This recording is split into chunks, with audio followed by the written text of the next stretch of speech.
રાજકારણમાં કોઈ કાયમી દુશ્મન કે દોસ્ત હોતું નથી, એ કહેવત રાજુ કરપડાએ સાર્થક કરી બતાવી છે। આમ આદમી પાર્ટી સાથે છેડો ફાડી ભાજપમાં જોડાવવા જઈ રહેલા નેતા રાજુ કરપડાનો એક જૂનો વિડીયો અત્યારે સોશિયલ મીડિયા પર વંટોળની જેમ વાયરલ થઈ રહ્યો છે। આ વિડીયોમાં તેઓ જોરશોરથી કહેતા સંભળાય છે કે સૂરજ ઉગવણાને બદલે આથમણો ઉગે ત્યારે જ રાજુ કરપડા ભાજપમાં જાય।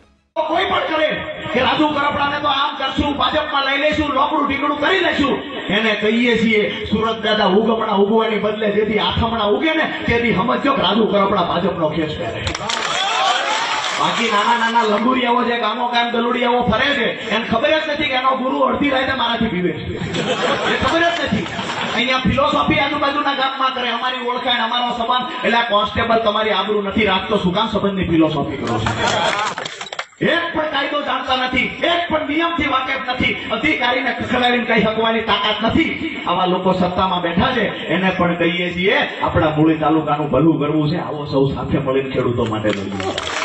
અત્યારે જ્યારે તેઓ એ જ પક્ષમાં જોડાઈ રહ્યા છે ત્યારે નેતાઓની નૈતિકતા અને સિદ્ધાંતો પર જનતા સવાલો ઉઠાવી રહી છે। સોશિયલ મીડિયા યુઝર્સ આ વિડીયો શેર કરીને રાજકારણીઓની કથની અને કરણી વચ્ચેના તફાવત પર ભારે ટિપ્પણીઓ અને રમૂજ કરી રહ્યા છે। આ વિડીયો બાદ જુઓ પ્રવીણ રામની પ્રતિક્રિયા।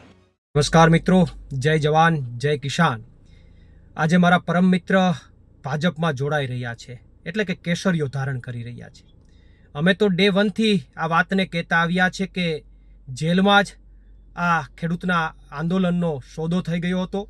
ખેડૂતો સાથે વિશ્વાસઘાતની જેલમાંથી જ શરૂઆત થઈ ગઈ હતી, અને છતાં પણ મારા પરમ મિત્ર અનેક મજા આવે એવા અલગ અલગ આક્ષેપો કરતા હતા, પરંતુ આજે જ્યારે કેસરીઓ ધારણ કરી રહ્યા છે ત્યારે તમામ આક્ષેપો પાયાવિહોણા સાબિત થાય છે, અને ગુજરાતના ખેડૂતોને પણ આજે વાતની પ્રતીતિ થશે કે ક્યાંક અને ક્યાંક આમ આદમી પાર્ટી સામે થયેલા આક્ષેપો તદ્દન ખોટા હતા।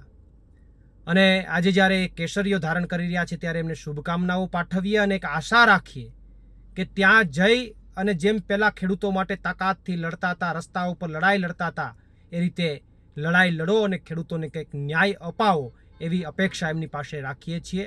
આભાર। પ્રવીણ રામ, પ્રદેશ ફ્રન્ટલ અધ્યક્ષ, આમ આદમી પાર્ટી।